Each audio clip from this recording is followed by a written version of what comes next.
Le Mag des Vagues sur Urban FM avec René Ruth.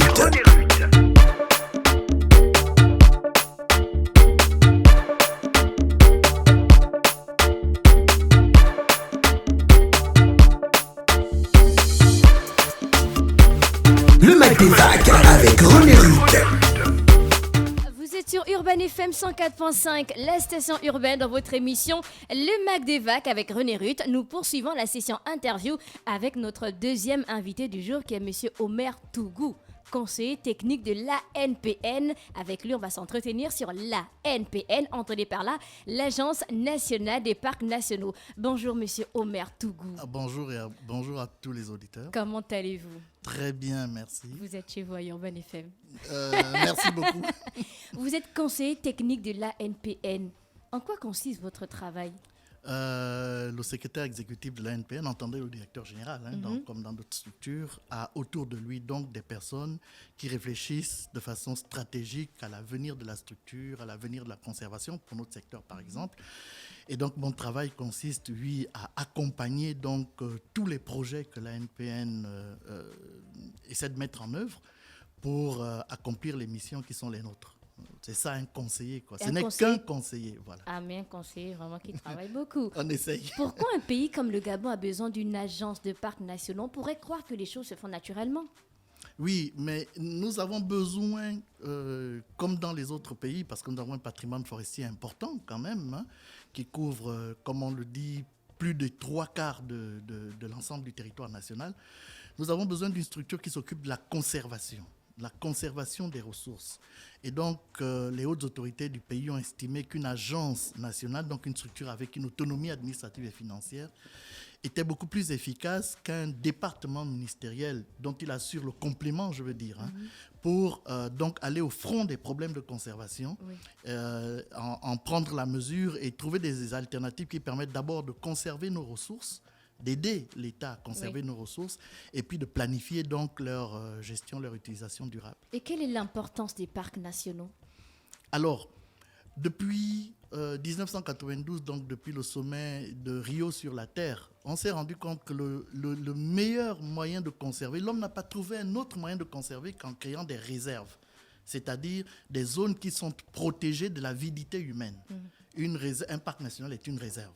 C'est-à-dire c'est un territoire qu'on définit à l'intérieur du territoire national. C'est une zone qu'on définit et on dit ici, l'homme ne viendra pas construire des immeubles, il ne va pas déforester, il va laisser la nature et les écosystèmes tels qu'il les a trouvés et il va les transmettre de génération en génération.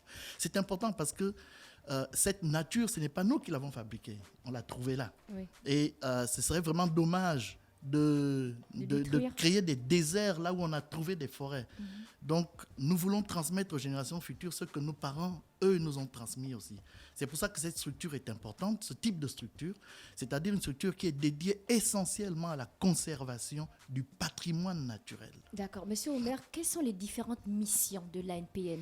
Alors, la principale mission de l'ANPN, c'est de conserver les écosystèmes, c'est-à-dire de conserver la nature dans sa diversité et dans son ordre naturel, de façon à ce que la nature fonctionne sans l'intervention de l'homme. Quand vous allez dans la forêt, vous voyez des animaux, vous voyez des arbres qui poussent, vous voyez ce que nous on appelle la biodiversité, donc la diversité de toutes ces ressources qui fonctionnent de façon harmonieuse. Les animaux, certains mangent d'autres mangent des plantes, etc. On n'a pas besoin de l'intervention de l'homme pour que ce cycle-là vive. C'est naturel. Voilà, ce cycle naturel vive. Et donc, nous connaissons l'avidité des hommes. Nous, on fait des routes, nous, on fait de l'agriculture, nous, on construit des immeubles. Donc, l'homme pousse vraiment dans la nature et fait reculer la nature. Et donc, nous avons besoin de définir des espaces de territoire dans lesquels on va dire qu'ici, les routes ne vont pas passer par là, elles vont passer ailleurs. Les immeubles n'arriveront pas ici, ils vont arriver ailleurs. C'est vraiment dans un langage basique que j'explique que ce qui est important dans la conservation, ce n'est pas de conserver un arbre, ce n'est pas de conserver une espèce animale.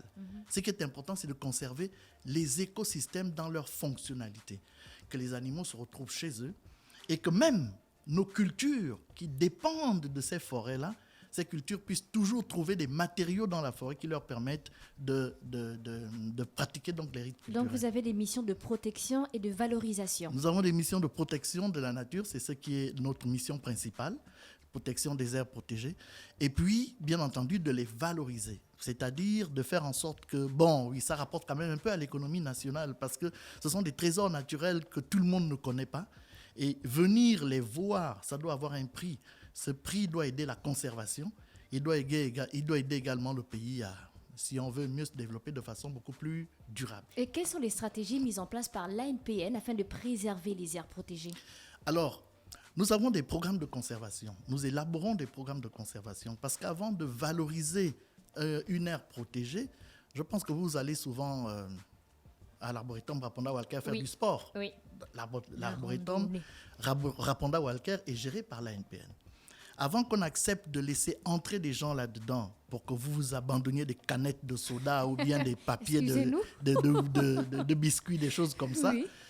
Nous élaborons d'abord un programme de conservation qui va permettre de vérifier que la quantité de personnes qui va entrer dans cette forêt ne va pas détruire les écosystèmes et que la forêt pourra absorber cette énergie nouvelle de gens qui arrivent. Et donc, c'est ce que nous faisons pour chacun des sites. Nous élaborons des programmes de conservation. Ensuite, une fois que ces programmes sont élaborés, il faut des hommes. Donc, nous avons des équipes de terrain qui ont des missions de conservation. Nos éco-gardes font 21 jours de forêt par mois, vous imaginez. 21 jours par mois. 21 jours par mois, ils sont dans la forêt à sillonner l'ensemble de leur parc pour voir quelles sont les zones qui sont dégradées, quelles sont les zones qui sont attaquées de façon illégale, quelles sont les zones qui sont toujours protégées. Et ce sont ces rapports-là qui nous permettent ensuite de simuler les prochaines missions de conservation. Ça, c'est notre travail au quotidien. Au quotidien. Oui. C'est lourd. C'est très lourd. Et je m'adresse au gouvernement, nous n'avons pas assez de personnel. Donc Emmanuel a mis du travail. Voilà. Alors comment les espaces de biodiversité hautement protégés peuvent-ils s'intégrer à l'économie d'un territoire? C'est quelque chose d'assez complexe, même si ça paraît simple au départ. Parce que c'est facile de dire, vous savez, quand on est dans un bureau, que, ah oui, il faut faire du tourisme. Ce que vous appelez la Pointe-Denis, c'est le parc national de Pongara. C'est les Librevillois qui vont faire du tourisme là. Oui, c'est un parc national.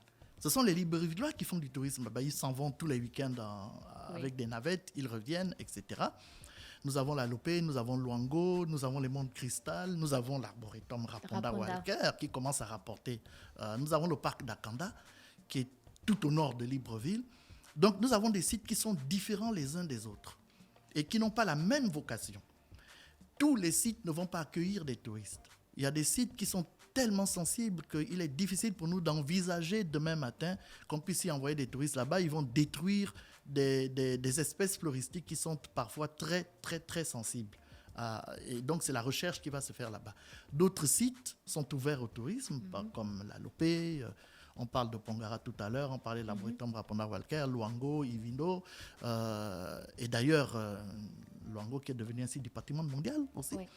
Et donc, chaque site a sa spécificité, c'est ça l'avantage du Gabon. Oui. Et chaque site va intervenir de façon différente à l'économie nationale.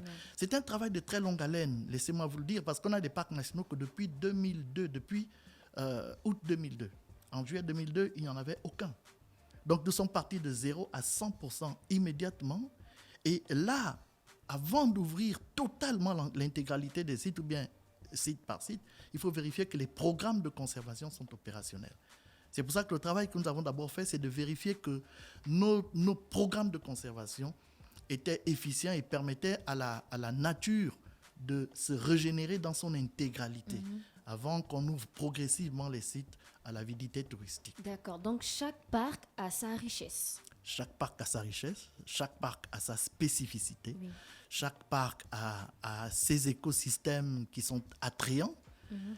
Chaque parc a son message pour le Gabon aussi. La Lopé, ce n'est pas Luango. La Lopé, ce n'est pas Ivindo. Les plateaux Batéké, tout le monde connaît les canyons du parc national des plateaux Batéké. C'est un écosystème qui est complètement différent de celui de la Lopé. La Lopé est un patrimoine à la fois naturel et culturel parce qu'on a découvert plus de 400 000 ans de traces de l'homme là-bas. Il faut protéger tout cela. Et d'ailleurs, l'UNESCO nous enjoint d'ailleurs chaque jour de vérifier que tous les programmes touristiques qu'on met à la Lopé n'altèrent pas le patrimoine culturel. La Lopé a un musée, un écomusée d'ailleurs. Je vous invite à le prendre, à aller le voir, il y a le train qui y va. Et donc, chaque site est différent. Et il faut avouer quand même que quand nous sommes arrivés, quand nous avons créé l'Agence nationale des parcs nationaux, nous pensions, nous aussi, tout petits humains que nous sommes, qu'on pouvait gérer tous les sites de la même manière. On s'est rendu bien vite compte que ce n'est pas le cas. Ce n'est pas les mêmes populations qui sont autour de ces sites. Ce n'est donc pas les mêmes cultures qui agissent. Ce ne sont pas les mêmes forêts sacrées. Ce n'est pas les mêmes animaux parfois. À Luango, vous avez des éléphants qui vont à la plage alors que les éléphants d'Alopé ne connaissent pas la plage. Mais il y a une constante. Il y a une constante qui est que, quelle que soit la ville du Gabon dans laquelle vous vous mettez, je ne parle pas d'un parc national, je parle d'une ville, quel que soit l'endroit du Gabon où vous vous plantez, même au milieu de Libreville, si vous faites 20 km dans n'importe quel sens, vous vous retrouvez au centre d'une forêt. Ah, d'accord. Et quels sont les... Excusez-moi. Oui. Non, je vous laisse terminer, c'est mieux. Et donc, cette biodiversité fait partie intégrante de notre vie. C'est intéressant, ça. Bah oui. Quels sont les principaux défis auxquels vous êtes confrontés dans le cadre de vos actions? Alors, au fur et à mesure qu'on avance dans ce travail, l'Agence nationale des parcs nationaux, et c'est le secrétaire exécutif qui nous le disait encore au dernier directoire, donc la semaine dernière, l'Agence nationale des parcs nationaux est confrontée tous les 5 ans à de nouveaux défis. Aujourd'hui, tous les Gabonais connaissent la difficulté que nous avons à gérer le conflit homme-éléphant, par exemple. J'y ai arrivé. Voilà, c'est un défi aujourd'hui qui est actuel. C'est-à-dire comment contenir les animaux dans les espaces qui ont été réservés pour eux. Vous savez que les parcs nationaux du Gabon ne sont pas entourés de barrières. D'accord? Donc, nous essayons de mettre en place des stratégies opérationnelles sous l'impulsion et les directives du gouvernement, de façon à contenir donc, les espaces de vie des populations, en même temps que l'on sécurise les espaces de vie des animaux. Ça, de mon point de vue, c'est le défi majeur auquel on va être confronté encore dans les 5-6 prochaines années, c'est-à-dire savoir contenir les animaux dans leurs espaces et savoir sécuriser les populations dans leurs espaces également. Vous devez penser aux hommes aussi. Les hommes sont les premiers animaux protégés. Donc, ils sont protégés par la Constitution. C'est le seul animal qui est protégé par la Constitution. Donc, c'est l'ordre de protection qui est le plus élevé dans le pays. Et donc, nous devons tenir compte de ça. Les populations gabonaises sont d'abord les premières concernées par la conservation. D'accord. Des aires protégées, il y en a, mais combien d'entre elles ont des aménagements suffisamment avancés? Toutes les aires protégées du Gabon ont des plans de gestion. D'accord? C'est-à-dire, le plan de gestion est un document théorique. Hein? Je le rappelle rapidement. C'est un document théorique qui nous dit où est-ce qu'on va, comment on va y aller, combien ça va coûter et quand est-ce qu'on verra les premiers résultats de ce qu'on projette. Certaines aires protégées ont des aménagements qui ont commencé. Certaines aires protégées tournent déjà et donc les programmes de conservation sont opérationnels. Les grandes aires protégées qui sont accompagnées par des bailleurs de fonds comme ceux de la Lopé, Luango, Plateau Bateke, Ivindo, même Minkebe. Ces aires protégées ont des programmes de conservation qui sont mis en œuvre.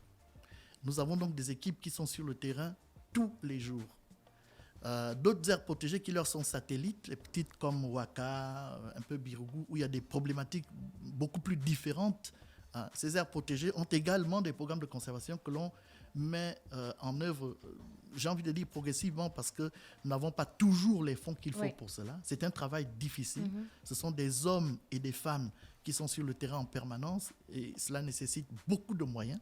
Et vous savez que la préoccupation de l'État, c'est de faire de la péréquation sur toutes ces ressources et non pas simplement d'accumuler des ressources dans un seul secteur. Et donc, parfois, c'est difficile pour nous. Il y a donc certaines aires protégées qui tournent, qui sont autonomes. Il y a d'autres qui ont des difficultés à arriver. Qui tournent au ralenti? Oui, parfois, disons au ralenti, mais ce que l'on peut dire, c'est que dans l'ensemble du réseau d'aires protégées, nous accumulons au minimum, la direction technique accumule au minimum 60 à 65% de sécurisation des sites. D'accord. Monsieur Omer Tougou, ne craignez-vous pas que la surexposition médiatique de nos parcs nationaux entraîne un tourisme de masse qui plus tard entraînera la destruction de certains écosystèmes? Alors, la question est importante. Et il faut que ce soit Urban FM qui nous la pose parce que on ne peut pas vouloir une chose et son contraire. Quand nous travaillons avec nos collègues des finances, ils nous disent oui, mais quand on va demander quand on va demander des budgets, hein, ils nous disent ouais, mais vos parcs nationaux vont rapporter quand, les touristes vont venir quand. Personne ne comprend qu'on ne veut pas du tourisme de masse dans les aires protégées parce que ça va effectivement détruire les écosystèmes. C'est un tourisme sélectif parce qu'on ne peut pas à la fois vouloir conserver les écosystèmes et les ouvrir à l'avidité du touriste lambda, d'accord ? Et donc, nous sommes obligés de prendre des précautions et de faire en sorte que le touriste qui arrive soit un touriste qui soit empreint des idéaux de conservation et qui va respecter la nature par son circuit, son parcours touristique. Nos éco-gardes, nos éco-guides ne vont pas dans la forêt avec 50 touristes. Ce n'est pas possible, ça n'existe pas au Gabon. C'est limité. C'est très, très, très limité. 5, 8 personnes maximum, véritablement. Mais sinon, c'est en général 4-5 personnes. Les incursions dans la forêt sont ciblées. On connaît bien aujourd'hui dans certains sites, particulièrement à la Lopé, le parc dont je parle le plus, on connaît particulièrement l'écologie des animaux, où ils se retrouvent souvent, à quelles heures on peut les voir, etc. Donc on amène très peu de personnes pour que ça ne perturbe pas leur cycle de vie. Et donc oui, on se bat pour cela, mais comme vous venez de dire, plus on limite le nombre d'entrées, plus on limite également les recettes. Maintenant, il faut viser des segments de tourisme très haut, c'est-à-dire qu'il faut rendre ce tourisme-là cher, parce que voir un éléphant, la seule personne que ça n'impressionne pas, c'est un Gabonais, parce que les éléphants, vous les voyez au village. Mais pour ceux qui n'en ont pas dans leur pays, venir jusqu'ici, c'est quelque chose d'extraordinaire. D'accord. Les communautés autochtones de ces parcs nationaux sont-elles impliquées, associées aux travaux de préservation que vous menez sur place ? Depuis la création de l'Agence nationale des parcs nationaux, et même avant, depuis le Conseil national des parcs nationaux, nous avons toujours eu comme éthique de prendre comme personnel dans un parc les populations qui sont aux alentours. C'est-à-dire que nos éco-gardes, ils gardent véritablement le patrimoine de leur culture. Parce que ces éco-gardes sont recrutés autour du parc national. Donc oui. Ensuite, la loi nous oblige également à conserver les patrimoines traditionnels comme des forêts sacrées quand elles sont autour ou à l'intérieur d'un parc national. Nous avons dans la gestion de chaque aire protégée, de chaque parc national, un comité consultatif de gestion locale qui est un comité dans lequel on invite donc l'intégralité des autorités locales, depuis donc le sous-préfet, le préfet ou le sous-préfet, les autorités villageoises, d'accord, pour venir parler du destin du parc, pour que le parc soit intégré dans le territoire donc de la communauté et que les préoccupations du parc n'intéressent pas simplement le conservateur et ses équipes. Donc ces comités consultatifs de gestion locale sont des forums d'échange dans lesquels on traite de la problématique de la conservation, on traite des problématiques qui intéressent les villageois. D'ailleurs, ces comités sont présidés par les chefs de village et donc ça permet de monter des plans d'action qui tiendront compte des préoccupations de tout le monde. D'accord. Et comment on fait si l'on veut visiter les parcs nationaux ? On prend le train. Hein? Si on veut aller à la Lopé. Oui. Alors, il faut comprendre qu'aller dans un parc national, c'est une expédition. Parce que mes sœurs et frères gabonais sont très difficiles comme touristes. Hein? Oui. Ils sont très difficiles. Vous demandez à un ami que, allons-y visiter la Lopé. Qu'est-ce qu'il y a à voir à la Lopé? Il y a les éléphants. Les éléphants, ils détruisent les plantations chez moi. Je ne vais pas aller voir. Je ne vais pas payer de l'argent pour aller voir un éléphant. Bon. Donc, c'est difficile déjà de... Et puis, la première chose qu'ils disent, que c'est très cher, c'est très cher. En réalité, ce n'est pas si cher que ça. Le droit d'entrer dans un parc national, c'est 5 000 francs CFA. C'est ce que vous dépensez. Non, c'est bon, pas de comparaison. Je continue. C'est 5 000 francs CFA. Ce n'est pas cher du tout. Simplement, vous pouvez aller avec votre sac à dos, vous arrivez chez le conservateur, vous dites, moi je vais visiter le parc et tout, voici le droit d'entrée, je vais faire telle visite, telle visite, telle visite. Vous pouvez pour cela vous adresser à l'Agatour, parce que le tourisme, ce n'est pas de l'apanage de l'ANPN, même si vous pouvez également vous adresser au conservateur du parc ou à l'Agence nationale des parcs nationaux directement, par sa direction de la communication, qui va vous donner les informations nécessaires. Mais vous savez, quand un touriste étranger, américain, australien, vient au Gabon pour aller à la Lopé, pour aller à Luango, pour aller dans un parc, il a préparé son voyage pendant 1 an, pendant 2 ans. Quand les Gabonais veulent aller faire du tourisme, préparez ça au moins pendant 1 mois, 2 mois. Soit avec votre voiture, soit en prenant les moyens de transport communs comme le train ou l'avion. L'avion, si vous voulez aller au plateau Bateke. Afrijet, c'est pas nous, hein. Octra, c'est pas nous non plus, vous voyez. Et les navettes qui vont à la Pointe de Nice, c'est pas nous. C'est pas vous. Donc, c'est pas nous. Donc, je viens à la Lopé en mars 2022. Vous voulez venir en mars 2022, vous voyez que vous avez déjà le temps. Oui. Vous avez le temps, vous vous préparez convenablement, vous donnez les prix et vous trouverez l'argent. D'accord. Ensuite, vous arrivez avec le train, vous arrivez à la Lopé, il y a toutes les commodités. Et puis, vous allez voir les animaux.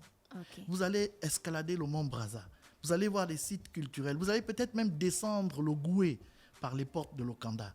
Et puis, vous allez avoir, si vous avez de la chance, vous allez tomber sur des activités culturelles du samedi soir avec des cultures, avec des danses dans les villages qui sont autour de la Lopé et tout ça là.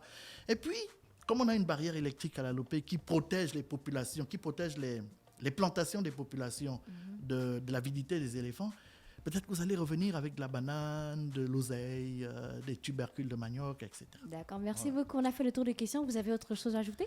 Ben, écoutez, je vous remercie d'abord de nous avoir invités. Et puis, c'est vraiment important que vous vous intéressiez aux questions de conservation. Et généralement, au travail que l'Agence nationale des parcs nationaux fait, parce que nous sommes obligés de vous donner de l'information. Ensuite, je voudrais dire à tous les auditeurs qui nous ont écoutés aujourd'hui que nous sommes ouverts à l'Agence nationale des parcs nationaux à leur donner toute l'information dont ils ont besoin pour comprendre le travail que nous faisons et peut-être pour nous accompagner aussi dans la réflexion que nous menons pour que ces parcs nationaux soient pérennes et que nos arrière-petits-enfants puissent les voir. Je vais terminer sur juste une petite anecdote.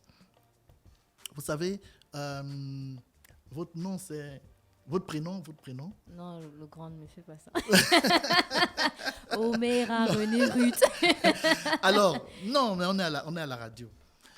René Ruth, aujourd'hui, j'ai la possibilité, moi, de vous prendre, de vous amener à Pongara, de vous amener à Luango, de vous amener à la Lopé ou de vous amener même au Mont de Kissal et de vous montrer 2 jours plus tard un éléphant, n'est-ce pas? Et de vous dire, cet animal, c'est un éléphant. René Ruth, un jour, vous aurez un petit-fils. L'enjeu, c'est que vous ayez aussi la possibilité de prendre votre petit-fils, de l'amener dans un parc et de lui dire, voici un gorille. Si vous l'amenez dans un parc et puis vous lui dites que, vous savez, au Gabon, il y avait des gorilles, ça veut dire qu'entre lui et vous, il y a quelque chose qui s'est perdu. Oui. Et si on perd cette richesse-là, que nous n'avons pas créée, si on perd cette richesse, on aura mal fait notre travail. Donc nous nous battons pour que de génération en génération, on ait la possibilité de transmettre ce patrimoine naturel aux générations qui arrivent, afin qu'elles aussi, elles bénéficient des merveilles que la nature apporte du point de vue culturel, parce que toutes nos traditions culturelles dépendent des arbres qu'il y a dans la forêt et des animaux qui sont là-dedans, mais aussi du point de vue de la fraîcheur climatique, parce que c'est cette forêt-là qui rafraîchit Libreville. Comme vous voyez, qui rafraîchit le Gabon, comme vous voyez, Libreville est entouré de forêts. C'est pour ça que même quand il fait chaud, il fait encore frais ici. Merci beaucoup. C'était M. Omer Tougou qui est conseiller technique à l'ANPE. Avec lui, on s'entretenait sur l'Agence nationale des parcs nationaux. Retrouvez la vidéo de l'interview sur la chaîne YouTube de la radio Urban FM 104.5, la station urbaine.